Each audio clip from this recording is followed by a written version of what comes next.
शीर्षक शापित विरासत। एक छोटे और सुनसान कस्बे के कोने में एक हवेली खड़ी थी जिसे सालों से छोड़ दिया गया था। लेकिन जब सारा की दादी की मौत हुई तो उसे इस हवेली के साथ एक ऐसा श्राप भी विरासत में मिला जिसने उसके परिवार को पीढ़ियों से घेर रखा था। सारा अपनी कार में बैठी हवेली की ओर जा रही है। वह अपनी दादी की तस्वीर देख रही है, विचारों में डूबी हुई है, जबकि बारिश कार की विंडशील्ड पर लगातार गिर रही है।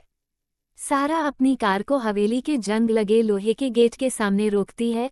उसकी कार की हेडलाइट्स गेट और पेड़ों से घिरी हुई पुरानी सड़क को रोशन करती हैं। वह कार से बाहर निकलती है, अपनी दादी की चाबी पकड़ते हुए। सारा कभी अपनी दादी के करीब नहीं रही क्योंकि वह दूर बड़े शहर में पली बड़ी थी। लेकिन दादी की अचानक मौत के बाद उसे विशाल हवेली विरासत में मिली। पर उसे नहीं पता था कि इसके साथ एक अंधेरा श्राप भी आया था।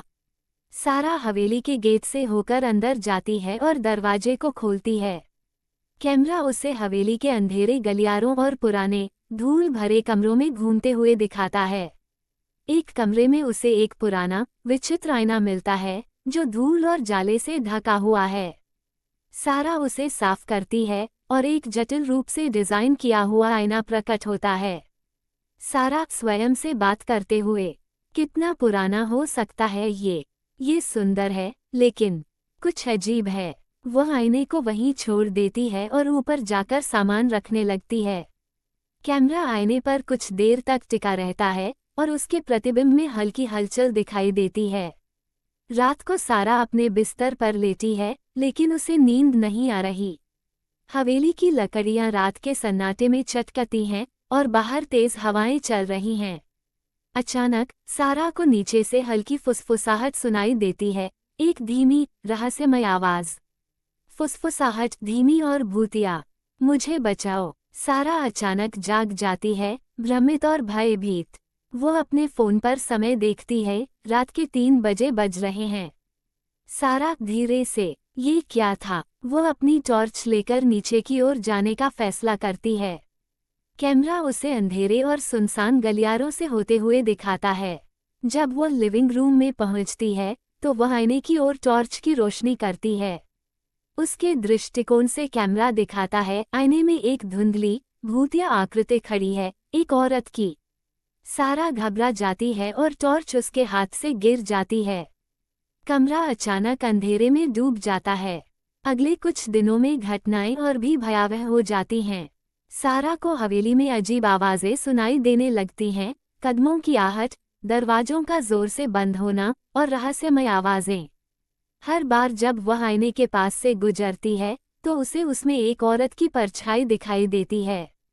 रात को उसके सपनों में वह खुद को आईने के अंदर कैद पाती है, जहां वह चीखते हुए मदद मांगती है। सारा जितना इन घटनाओं को नज़रअंदाज करने की कोशिश करती, वे उतनी ही भयावह होती जाती। ऐसा लगने लगा था जैसे आईना खुद उसे अपनी ओर खींच रहा हो, उसे श्राप की गहराई में डुबोते हुए। कस्बे का एक स्थानीय इतिहासकार सारा से बात करते हुए दिखाता है, जो हवेली के अंधकार में इतिहास के बारे में उसे चेतावनी देता है। इतिहासकार, वो हवेली सदियों से श्रापित है। जो भी वहां रहा है उसकी मौत किसी न किसी भयानक तरीके से हुई है। और वह आईना, वह तुम्हारी पूर्वज लिलियन का था।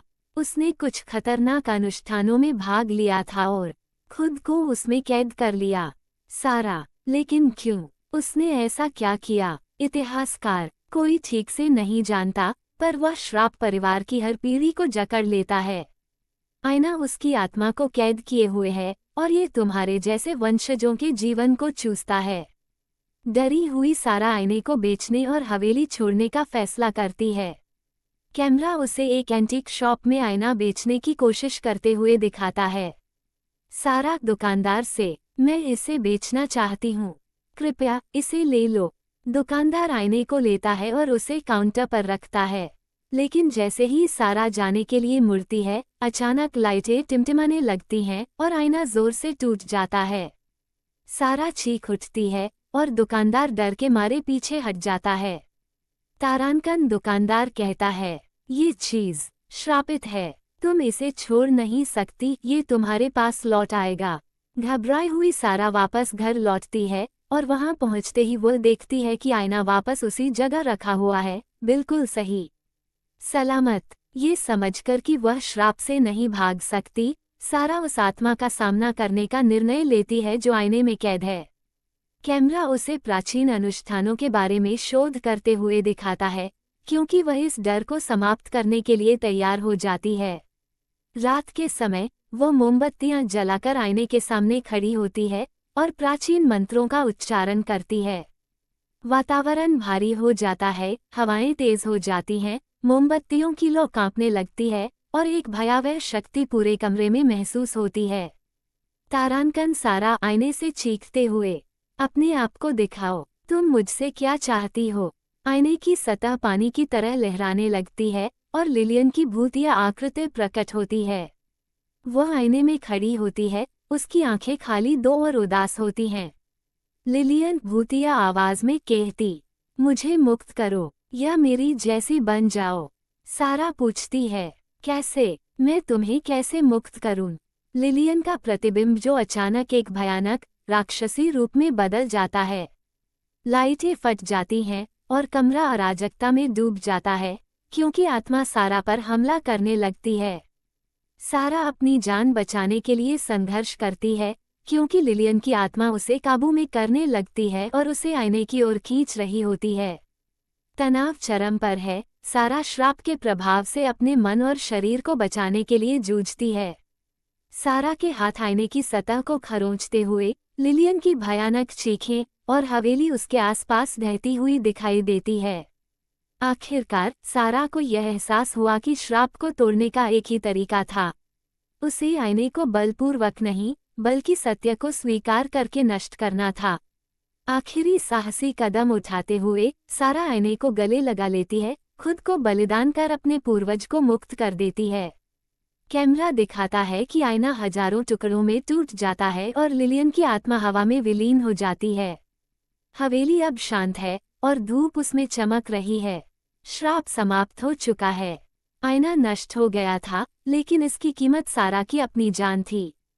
कुछ कहते हैं कि हवेली आज भी भूतिया है, लेकिन अब कोई श्राप नहीं, बल्कि उस युवा लड़की की आत्मा जो अपने परिवार को अनंत पीड़ा से मुक्त कर गई थी।